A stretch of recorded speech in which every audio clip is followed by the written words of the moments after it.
오늘 이 시간 손승호 목사님 나오셔서 진리가 너희를 자유케 하리라. 할렐루야를 우리 환영합시다. 할렐루야 목사님. 네.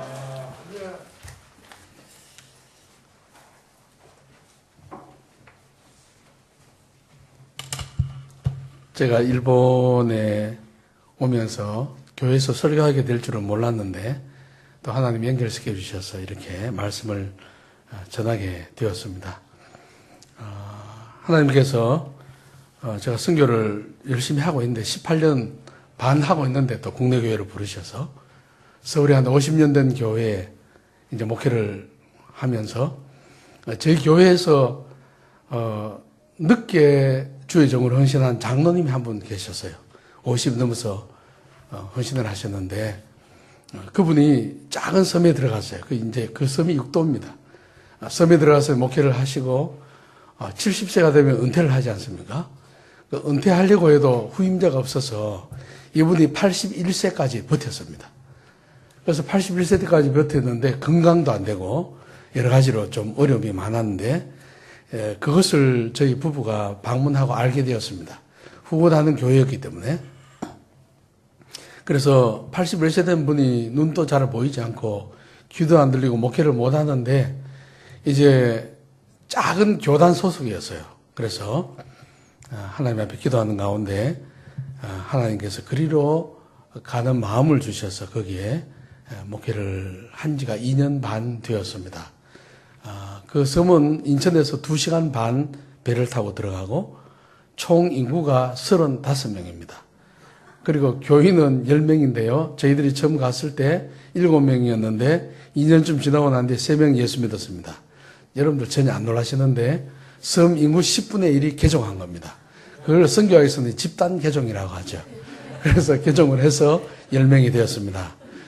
오랫동안 그냥 교회가 생긴 이후에 한 25, 6년 동안 그냥 10명 이하로 예배를 드리다가 드디어 10명과 예배를 드리겠습니다. 그래서 그 성도들이 10명인데 연세가 좀 많습니다. 저는 제일 어립니다. 그래서 그분들의 평균 연령이 80세예요. 80세.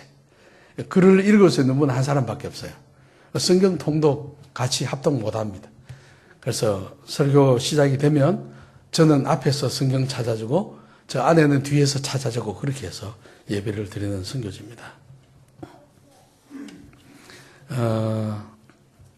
여러분들은 인생의 성공을 뭐라고 생각하십니까? 저는 목회자로서 목회 성공이라는 말을 쓰기 힘들지만 목회 성공이라는 것은 종이니까 종이 주인이 시킨 대로 주인이 시키는 장소에 그 시간에 가서 거기에서 하나님의 뜻대로 열심히 하는 것이 목회 성공이라고 믿기 때문에 교인이 10명이든 100명이든 1000명이든 상관이 없다고 믿습니다.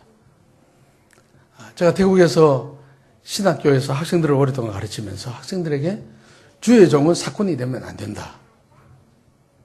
교회를 정할 때 거기 사례 많이 주고 교인 많고 좋은 사택, 좋은 집 준다고 좋은 자동차 준다고 선택하지 말고 하나님이 그리로 부르셨으면 사례가 있든 없든 그리로 가는 것이 주의 종이라고 가르쳤습니다.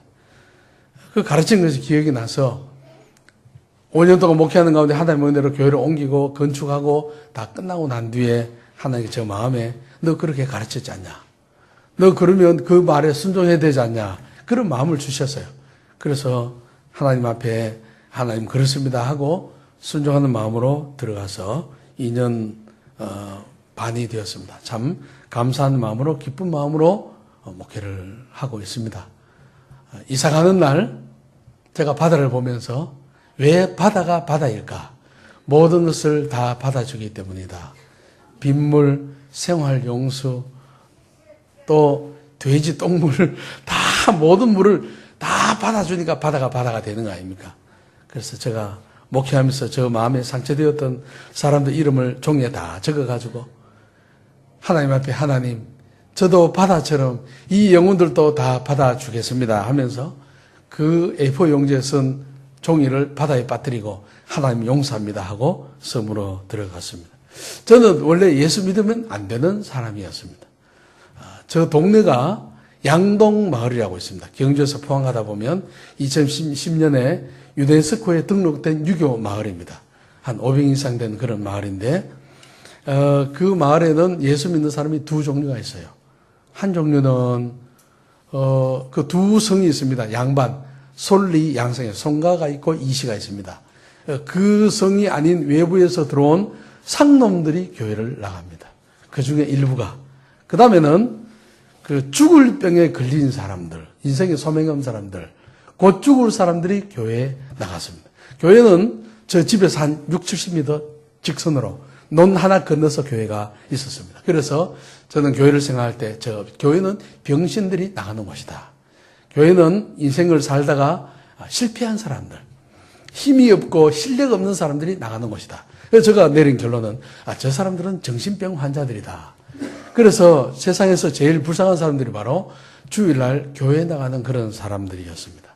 그런데 제가 열심히 인생을 살고 있는 가운데 1977년에 제가 9월 달에 첫 휴가를 마치고 부대로 들어가고 있었습니다. 밤에 지하철을 탔는데 고3 학생이 무거운 가방을 들고 저 앞에 있었습니다. 저는 그 가방을 들어줬습니다. 옛날 가방은 비닐 가방이었죠. 그래서 제가 볼펜을 꺼내서 마음이 도살장에 끌려가는 소와 같습니다. 휴가 마치고 들어가는 그 마음이 그래요. 그래서 마음이 하도 심란하니까 제가 부대 주소를 썼습니다. 거기에. 잊어버리고 있는데 한참 있는데 어느 사람으로부터 편지가 왔습니다. 그 편지는 그 학생의 누나였어요. 촌에서 올라와서 동생과 함께 자취하면서 문학 소녀를 꿈꾸면서 살아가는 그런 아가씨였습니다. 편지가 어떻게 나왔냐면은 요게 A4 용지죠. 컴퓨터가 없었던 시절에 편지를 요렇게도 안 쓰고 요렇게 모로 해서 요렇게 요즘 컴퓨터에 여러분들 그 궁서체 있죠. 궁서체, 붓글씨체로. 예. 그 내용은 내가 비가 되어 사랑하는 사람의 담장을 넘나들며 마음껏 만나고 싶습니다. 내가 한 마리 나비가 되어서 사랑하는 사람의 창가로 다가가고 싶습니다. 저도 상당히 낭만적인데 아주 낭만적인 편지가 주고 오고 그렇게 했습니다. 제대하고 난 뒤에 그 아가씨 부모님을 만나고 장례를 약속했습니다. 내가 이 딸을 책임지겠습니다. 하고 결혼 약속까지 하고 왔습니다. 학교에 들어와서 공부를 하고 있는데 하루는 조그마한 우편엽서에 편지가 왔습니다. 그런 내용을 왜 우편엽서에 쓴지 지금도 이해가 안 되는데 그 내용이 좀 심각한 내용이었습니다. 내 부족한 딸아이가 스스로 목숨을 끊었으니까 자네는 아직도 젊으니까 이 국가를 위한 큰 기둥, 그 한자어로 동량이라고 써요. 큰 기둥이 되어라라고 그렇게 편지를 보냈습니다. 그 아가씨가 왜 죽었는지 부모들이 모르는 겁니다. 그래서 제가 부모를 찾아갔는데 다 태우고 없었는데 하나하나 일기장이 남아있었습니다. 일기장을 쭉 보는 가운데 그 실마리를 발견할 수 있었습니다. 문학에 심취하다 보니까 죽음을 미화하는 그런 책을 읽은 거죠. 그래서 목을 깨끗하게 하고 독한 농약을 먹고 그냥 간 겁니다. 이미 장례식 다 치르고 어디에 묻은지 이야기도 안 해주더라고요. 그 뒤에 저는 정신적인 공황에 빠졌습니다. 제가 공부를 아주 독하게 했습니다. 예. 하여튼 한 2만 명이 넘는 그 종합대학 안에 아마 한 20번째 안에는 들어간 것 같아요. 공부 열심히 하는 거로는. 제가 자신만만하게 인생을 살고 있는데 인생은 열심히 노력하는 자의 것이다. 열심히 노력하면 성공할 수 있다. 그때 그 아가씨 죽음 이후에 인생이라는 죽음이 있구나. 죽음이 있다면 성공과 실패 차이가 없고 오래 살고 짧게 살고 차이가 없구나. 그것이 깨닫게 되었습니다. 저는 세례를 도둑 세례 받았습니다. 하루는 제가 군대에서 군대생활을 하고 있는데 마이크로 자 여러분들 사단 연명장에 가서 떡을 얻어먹고 싶은 사람은 모이세요 하더라고요. 그래서 제가 그 부대 차를 타고 갔습니다. 그 1사단 그때 전두환 씨가 1사단장 할 때입니다. 1사단에 연병장에 갔는데 군인들이 그냥 막 1000명 이상 모인 것 같아요. 그래서 목사님들이 시커먼 가운을 입고 이 이 그릇에 물을 담아가지고 내가 성부와 성자와 성령의 이름으로 세를 주는 이름 펴보고 주는 거예요. 교회도 한 번도 안 다니시면서 떡 얻어먹기 위해서 갔는 데가 바로 세례받는 장소였습니다. 저도 지금 세례 몇 년도 몇 월 며칠 받았는지 모릅니다. 이렇게 썼을 때 헷갈립니다. 아마 몇 년도 몇 월 정도 되지 않겠는가. 제대하고 난 뒤에도 교회는 가끔씩 가고 있었지만은 그렇게 믿음이 없었죠. 1982년 7월 달에 우리 고시내는 SFC라고 있습니다. SFC 대학생 대회가 있었습니다. 대구 조금 밑에 청천 다라골이라는 곳에서 회계하라 천국에 가까움이라 오병세 박사를 모시고 전국 수련회가 있었습니다. 대학생 수련회가 있었습니다. 그때 제가 수련회를 참석하면서 하나님이 있는지 모르지만 이번 기회에 내가 하나님 만나면 살 것이고 하나님 만나지 않으면 하나님 못 만나면 나는 자살할 거라고 마음에 작정을 하고 수련회 제일 앞자리에 앉아가지고 하나님 당신이 있으면 나타나 주십시오. 내가 당신이 나타나면 당신을 위해서 깃발을 흔들겠습니다. 그런데 끝까지 하나님이 안 나타나는 거죠. 눈에 안 보이는 겁니다. 마지막 날 밤에 캠프파이어를 하게 됐습니다. 옛날 캠프파이어는 촌스럽게 했죠. 한 사람이 나무 저 위에 올라가 있고 설사줄 이래 해가지고 휘발유 솜 뭉치 해가지고 불 붙여서 휙 내려와가지고 나무에 불 태우는 거. 그 캠프파이어였습니다. 캠프파이어를 하는데 이제 예배를 보고 하는데 하나님의 성령께서 저에게 오신 겁니다. 저는 그것을 성령께서 저를 독수리가 동물을 낚아채듯이 덮치셨다. 그렇게 생각이 됩니다. 그때 몇 시간 동안 무슨 회개를 했는지 무슨 기도를 했는지 지금도 표현할 수가 없고 기억이 나지 않습니다. 그런데 분명한 것은 이튿날 아침이 되었는데 세상이 달라져 있었습니다. 옆에 흐르는 겨울물 소리 졸졸 흐르는 것이 하나님을 찬양한 것처럼 보였습니다. 풀 한 폭에도 하나님의 신비한 능력이 보이는 것 같았고 나무 가지가 왜 그렇게 위로 이렇게 있었는지 예전에는 미처 몰랐습니다. 김서울의 시 중에 봄, 가을 없이 밤마다 돋는 달도 예전에 미처 몰랐어요. 달이 앞만 밝아도 쳐다볼 줄은 예전에 미처 몰랐어요. 제가 나뭇가지가 이렇게 하늘을 향해서 있는 이유를 예전에 미처 몰랐어요. 그런데 예수를 믿고 보니까 성령을 받고 보니까 그게 바로 하나님을 찬양하는 것처럼 보였습니다. 그때 이후로부터 완전히 인생이 바뀌었습니다. 너무 기뻤습니다. 천국의 기쁨이 저에게 임했습니다. 주께서 나의 슬픔이 변하여 내게 춤이 되게 하셨다. 시편 기자가 말했습니다.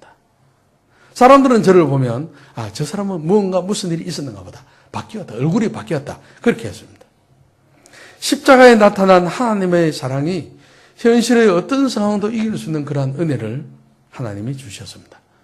찬송을 할 때에 수도꼭지 고장난 거 있죠. 수도꼭지 고장나면 어떤지 아십니까? 물이 터지면서 퓨 하면서 가서 손으로 틀어막아도 안 됩니다. 그냥 교회에 들어와서 찬송을 부르면 가사가 안 보이는 거예요. 눈물이 앞을 가려서 줄줄줄 하는 겁니다. 완전히 터진 겁니다. 밤에 자다가 화장실을 가면 내가 지금 천국에 있는가? 내가 지금 구름 속에 있는 것인가? 내가 이 땅에 있는 것인가? 그렇지. 내가 죽으면 지옥을 가야 하는 인간인데 예수 믿고 천국 가게 되었으니 이게 얼마나 감사한 것인가? 지금 아까 남일교회에서 온 분이 아까 찬송 불렀다는 이야기를 들었어요. 남일교회 김창원 장로님이었어요. 김창원 장로님 저에게 물어요. 목사님 어떻게 하다가 어떻게 그렇게 기존 교회를 담임하다가 진짜 교인들도 별로 없고 우리 교회 헌금이요 한 주에 한 3만 원, 4만 원 나옵니다. 할아버지 할머니들 수입이 없으니까 굶어 죽을 작정을 하고 어떻게 그렇게 갑니까 하더라고요. 그러니까 할 말이 없잖아요. 제가 그 장로님께 그런 이야기를 했습니다. 장로님, 죄인이 구원받아 천국 백성 되면 그걸로 끝난 거 아닙니까? 육도에 가면은 하늘에는 별빵이 많고 바닷물은 마실 물이 많으니까 하늘에 입을 딱 벌리고서 하나님이 채울 거 다 채워주십니다. 그렇게 대답했습니다. 그렇지 않습니까? 예수 믿고 구원받으면 인생 끝난 겁니다. 뭘 걱정할 게 있겠습니까? 제가 그 전까지는 성경 봐도 이해가 안 됐습니다. 첫 구절부터 막혔습니다. 태초에 하나님이 천지를 창조하시니라. 되는 말을 해야지. 지금 어느 시대인데 예수님이 물리를 걷고 동정녀에게 태어나고 그런 것이 말이 안 맞는 거죠. 그런데 신기한 거 있죠. 그때 이후부터 성경이 믿어지기 시작합니다. 그때는요, 성경 이것이 한 권으로 아주 두꺼웠습니다. 시커먼데 여기 빨간색 칠한 거 있지 않습니까? 그래서 아이디어를 낸 게 칼을 가지고 곤별로 다 찢어가지고 가방에 넣어 다니면서 성경 말씀을 흡입하기 시작했습니다. 진공청소기 확 흡입하듯이. 놀 시간에 10분 놀 때도 성경 읽고, 점심시간에도 성경 읽고. 하나님을 모르는 인생들이 그렇게 불쌍할 수가 없었습니다. 저는 이렇게 표현하고 있어요. 예수님이 자신의 심장을 저에게 심어주신 것 같았어요. 불쌍해서 견딜 수가 없는 거예요. 제가 주임 교수님에게 전도하기 위해서 어떻게 했냐면은 졸업하는 날까지 기다렸습니다. 왜냐하면은 선물 중간에 찾아 들고 가면 학점 달라고 아부하는 것 같이 보여가지고 졸업한 날까지 기다렸다가 그날 선물을 사서 그 교수님 전도하러 갔습니다. 제가 어떤 마음을 가져야 기도하지 않았는데 하나님의 불가항력자 위에서 그냥 그 불쌍한 영혼들을 불쌍히 여기는 그런 마음을 주셨습니다. 제가 학교 다닐 때 그 고시 1차 합격한 사람들을 모아놓고 장학금 주면서 고시원이라고 해서 그렇게 했습니다. 저도 그 안에서 생활하고 있었습니다. 그 영혼들을 하나님께서 다 관심 가지고 하시더라고요. 그래서 저 사람 딱 만나면 저 사람은 아버지는 장로님이고 어머니는 권사님인데 저 나이롱 신자다. 예수 믿지 않고 거듭나지 않은 신자. 그래서 평일에는 이렇게 이 기독교 여러분들 그 내셔널이라는 회사가 있죠. 전자회사. 내셔널이라고 있습니까? 그 옛날에는 좋은 녹음기가 나왔어요. 테이프 딱 넣으면 요거만한 녹음기. 그걸 사가지고 기독교 방송 새롭게 하소서 그런 거 좋은 거 있으면 녹음을 딱 해가지고 점심시간에 해서 1번부터 끝번까지 번호를 명해놓고 거기에 있는 모든 사람 한 명씩 끌어내가지고 날마다 전도하는 겁니다. 그래서 토요일 날에는 신방하고 주일 되면은 그냥 다 끌고 교회에 나가고 그래서 별명이 고시원 전도사였습니다. 아주 예언적인 그런 별명이었죠. 저는 그 후로 인생의 갈증이 완전히 해결이 되었습니다. 나를 믿는 자는 성의 이름과 같이 급여 생수의 강이 흘러나리라. 하나님의 생명의 강이 예수 그리스도의 십자가를 통해서 흘러 들어와서 정말 제가 세상을 향한 갈증, 내가 출세해야 되겠다, 잘 돼야 되겠다는 그런 모든 갈증을 다 해소시켜 주죠. 지금도 저는 큰 교회 다니면 목회자들 보면 조금 죄송한 말씀이지만은 좀 안 됐다는 마음이 듭니다. 여러분들 양들이 많으면요 염소도 있습니다. 굉장히 고생스러워요. 저는 큰 교회가 부럽지 않습니다. 제가 절망의 낭떠러지 끝에서 죽음을 선택하려다가 죽음이라는 한계 때문에 세상 만사가 마음대로 되지 않을 때 저는 하나님을 만나게 되었습니다. 저는 그 젊은 날의 비극이 오히려 축복이라고 저는 믿습니다. 세상에 많은 종교들이 있습니다.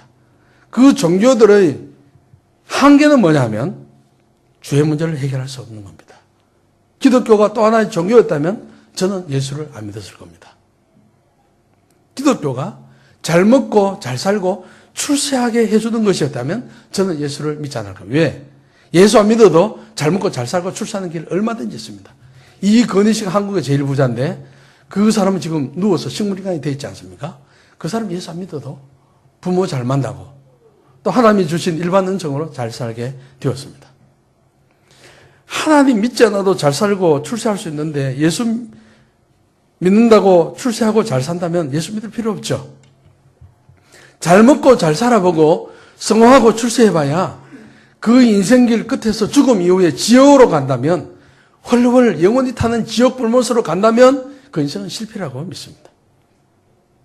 그러므로 우리가 예수 믿는 목적은 내가 살아가면서 도움이 필요할 때 하나님 이거 주세요 저거 주세요 하면서 그 정도로 해서 내가 이 세상에서 편하고 잘 먹고 잘 살고 자녀 좋은 대학 보내서 성공시키고 그렇게 하기 위해서 예수 믿는 게 아니죠.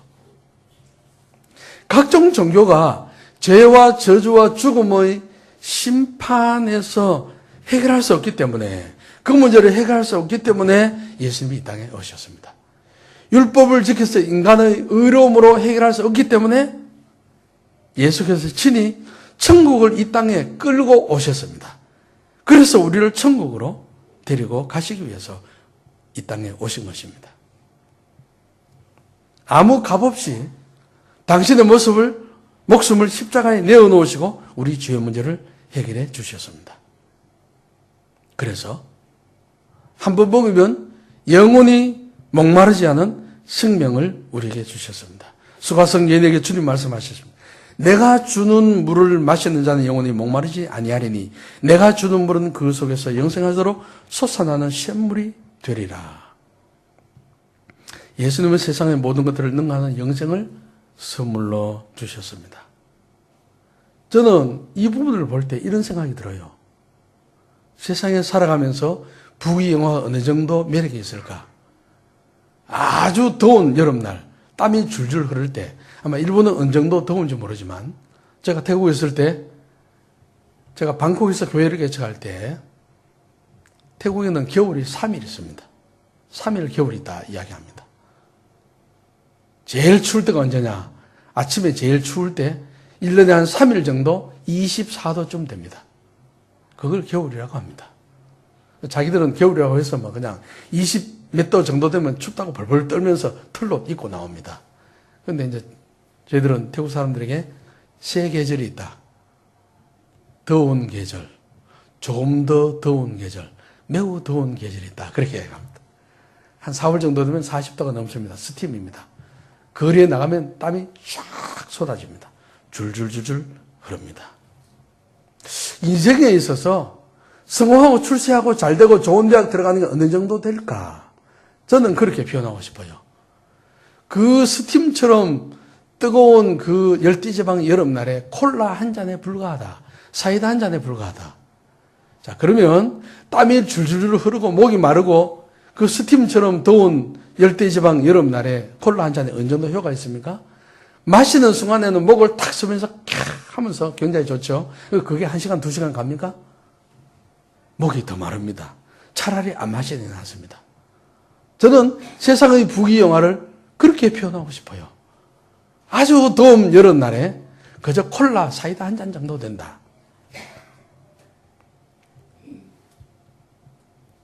주님이 한 번은 제자들 중에 많은 사람들이 떠났을 때 제자들 물었습니다. 너희도 가려느냐? 그때 시몬 베드로가 주여 영생의 말씀이 주께서는 우리가 누구에게 가오리까? 성경은 그렇습니다. 우리가 누구에게 가겠습니까? 영생의 말씀이 주님께 있다고 했습니다. 참된 자유는 주님께 돌아갈 때, 주님의 영생의 말씀에 돌아갈 때, 그 말씀 안에 거할 때, 그 말씀 안에 순종할 때 진정한 자유가 주어지는 겁니다.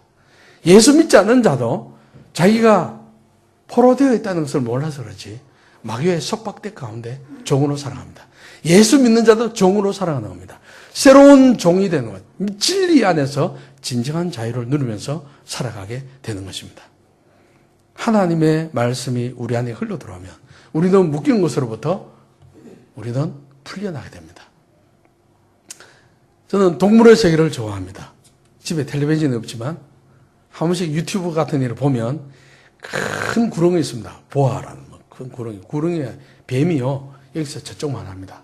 그런 뱀이 사자나 호랑이를 잡을 수가 있어요. 이길 수 있습니다. 어떻게 잡냐? 한번 탁 물면 독이 퍼져나가죠. 그러면 그때 이 뱀이요. 칭칭 감습니다. 목으로부터. 감아가지고 어떻게 하느냐? 물속에 끌고 들어가요. 생각해 보십시오. 호랑이나 사자가 물속에 한 10분 있으면 어떻게 됩니까? 죽죠. 완전히 다 죽으면 그놈을 끌고 나와가지고 그늘 밑에 끌고 가서 삼키더라고요. 배가 푸르하게 돼가지고.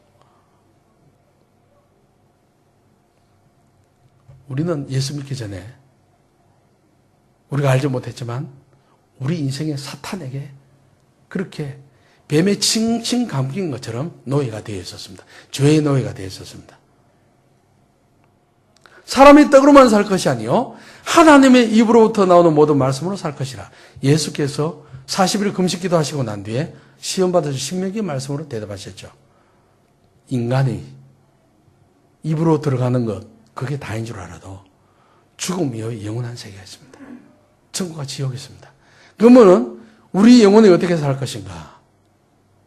하나님의 말씀으로 사는 것입니다. 하나님의 말씀으로 내가 포로되어 있던 모든 것으로부터 서서히 풀리는 겁니다. 하나님의 생명의 말씀을 받아들이는 참된 그리스도인은 그 심령이 하나님의 말씀으로 차면 세상에 부러울 것이 없는 사람이 됩니다. 사도행전 9장을 보면 사도 바울이라는 사람은 그냥 늠름하게 하나님의 교회를 핍하고 그렇게 하다가 그냥 예수님을 만나고 눈이 캄캄하게 며칠이 되고 다시 눈에 비늘 같은 것이 벗어졌습니다.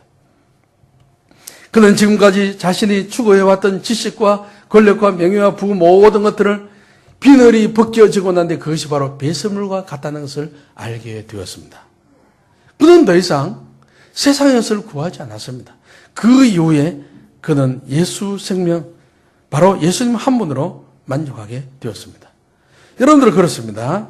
예수께서 주시는 영원한 생명과 죄사함의 기쁨은 세상이 주는 쾌락과 기쁨과 그것에 비교할 바가 되지 못합니다.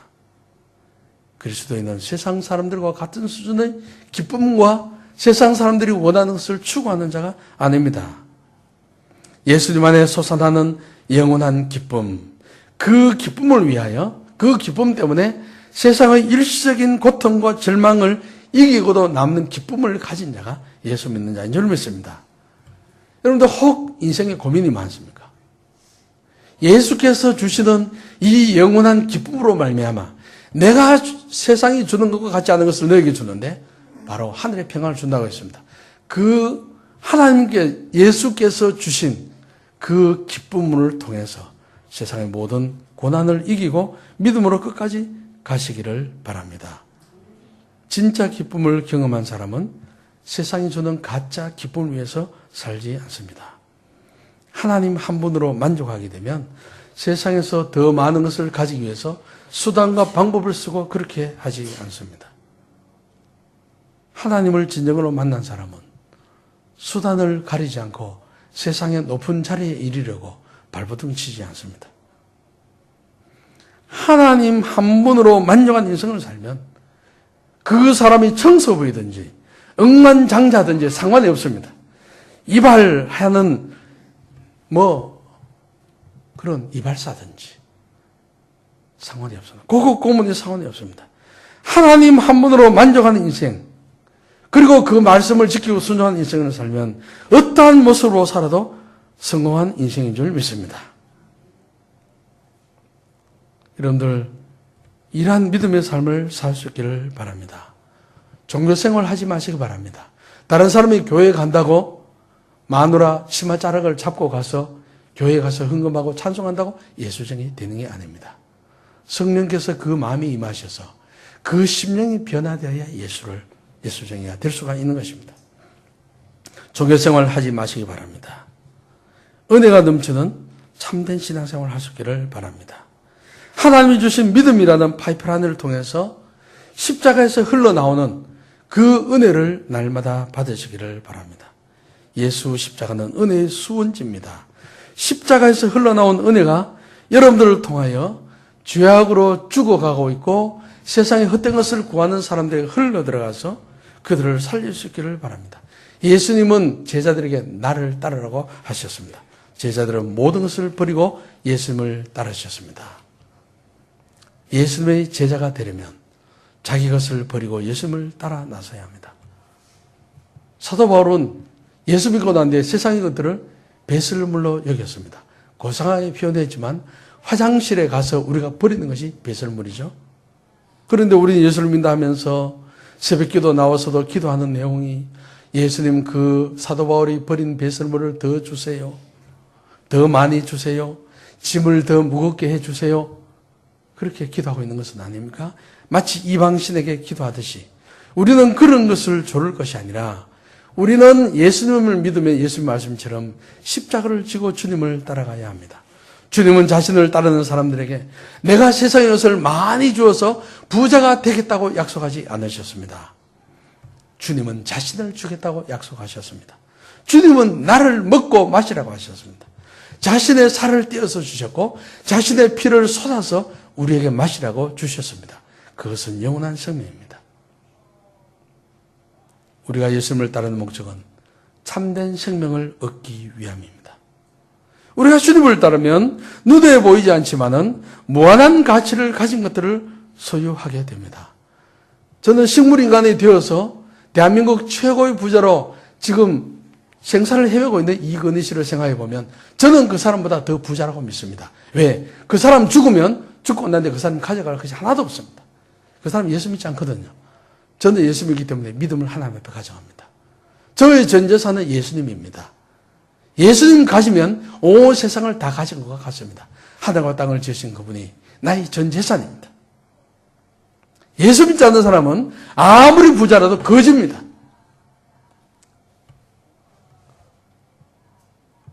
제가 학생들을 지도할 때 그렇게 했습니다. 여러분들 예수 진정으로 믿고 청소로 살아도 예수 믿지 않고 대통령으로 살다 지옥 가는 것보다 훨씬 더 가치 있는 삶이라고 했습니다. 저는 그 믿음 지금도 변함이 없습니다.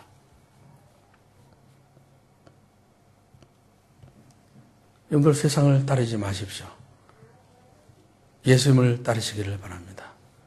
그분만이 우리를 진리의 길로 인도하실 수 있고 그분만이 우리에게 참된 자유를 주실 수 있는 분이고 그분만이 우리에게 영원한 생명을 주시고 그분만이 세상이 줄 수 없는 영원한 행복과 기쁨을 주시는 분이기 때문에 내가 사업을 하다 망하게 되어도 그분을 붙잡으시고 내가 잘 되더라도 교만하지 말고 그분을 붙드시고 눈에 보이는 것을 붙들지 말고 눈에 보이지 않는 영원한 생명 되신 그분을 끝까지 붙으시기를 간절히 바랍니다. 기도하겠습니다. 하나님 아버지, 오늘 부족한 이 종이 이 완악한 영혼들이 모인 일본, 세상적으로 잘 나가는 사람들이 모인 이 중심지에 하나님께서 이 에덴 교회를 허락하여 주셨고 하나님께서 거룩한 주의 정도를 보내셔서 주님의 몸된 교회를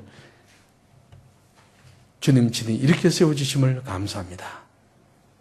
이곳에 일본 사람들과 또한 한국에서 온 분들이 믿는 자의 무리가 모여서 그리스도의 몸된 교회가 되게 하시니 감사합니다. 주님 오실 때까지 바로 이 교회를 통해서 아담과 하와가 타락하기 전에 있었던 에덴 동산이 인간을 살렸던 것처럼 바로 그렇게 예수 그리스도의 십자가의 수원제가 되게 하셔서 많은 영혼들을 구원하는 하나님께서 쓰시는 교회가 되게 하여 주시옵소서. 이 교회에 속한 성도들이 세상의 것을 구하지 아니하고 예수 믿는 목적이 세상의 것을 더 가지려고 하지 아니하고 주님을 따르며 주님의 십자가의 은혜에 감격하며 첫사랑을 회복하고 구원의 기쁨을 회복하고 날마다 주님과 동행하며 말씀에 순종하며 성령의 음성에 민감하게 반응하며 순종하는 하나님의 자녀들이 되게 하시고 이들을 통해서 수많은 영혼들이 구원받게 하여 주시옵소서. 많은 사람을 옳은 대로 돌아오게 한 자는 하늘의 별처럼 빛나겠다고 약속하셨사오니 그러한 상급을 누릴 수 있는 은혜로운 성도, 지혜로운 성도, 믿음이 충만한 성령 충만한 성도들이 다 되게 하여 주시옵소서. 모든 말씀을 예수님의 이름으로 기도하옵나이다. 아멘.